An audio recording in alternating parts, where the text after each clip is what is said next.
everybody, and welcome to IELTS Learning Tips videos. And today I want to tell you about the quickest way to get band 7 and 8 in your IELTS writing. And I know for a lot of people, the writing is the one that generally takes the longest to reach a higher score. And getting 7, 7.5, 8 is actually not an easy thing to do. And it can take some time.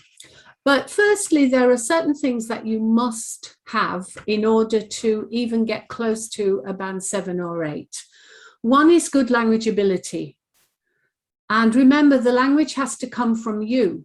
It's not from outside you. So your ability in English is critical when it comes to the writing. The second thing is you need time. You need time to develop your writing because it takes a lot longer than the other skills to actually get to that level of band 7 and 8. You also need to put in a lot of effort. You have to do, you have to redo, you have to redraft, you have to learn new vocabulary, you have to expand your grammar. There are lots of different things that you need to do and to become proficient at in order to get a high band. So it takes a lot of effort to develop these things. And you can only get the result if you do the work. If you don't do the work, then your chances of getting a 7, 7.5, 8 will diminish. And I see a lot of students who leave this too late. They work a lot on reading and listening, and then they come to the writing right at the end.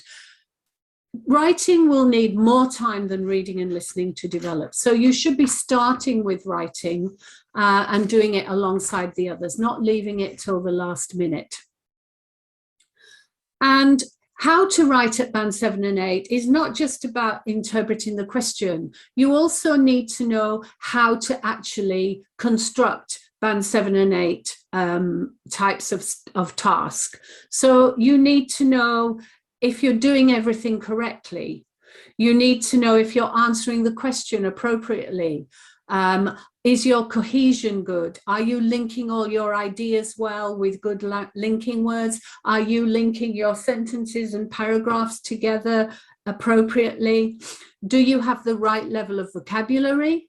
Do you also have the right level of grammar? Do you have a good flexible range of grammar that you can use?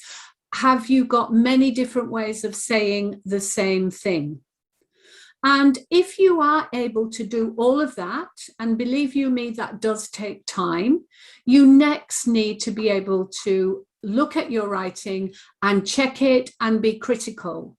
So you need some kind of feedback, and self-checking is very difficult to do. So do you, for example, know the mistakes that you make? Some of them you might. Maybe you make mistakes with articles or with agreement or with singular plural. Those are quite common mistakes. And are you allowing enough time to check those mistakes? Because if you're not, if you're handing in your script before you've had time to check, then you're missing out on an important part of the writing process, which is not sending mistakes to the examiner. So do you know what to check? And perhaps there are mistakes that you're just not simply aware of. And if you're not aware of them, then you cannot correct them. And every time you're going to hand them to the examiner, and that will affect your score. So if you can do all of those things, if you've got enough time, if you've got really good language, and don't base your language ability on your listening and reading. If your listening and reading are high, it does not mean that your overall language ability is high. So if you're getting 6, 6.5 in your writing, that's probably closer to your overall language ability. So work on all those things. And in the end, you need good feedback, you need time to develop, you need somebody to show you how. So in answer to the question I posed, the quickest way of getting a band 7, 7.5 or 8 in writing in IELTS is to work with an IELTS teacher. And I believe that is the quickest way. So if you pay for anything in your IELTS training, pay for help with writing. Okay, so I hope that was helpful. I hope it kind of brought home to you what you need to do. And I'll see you in the next video. Bye, everybody.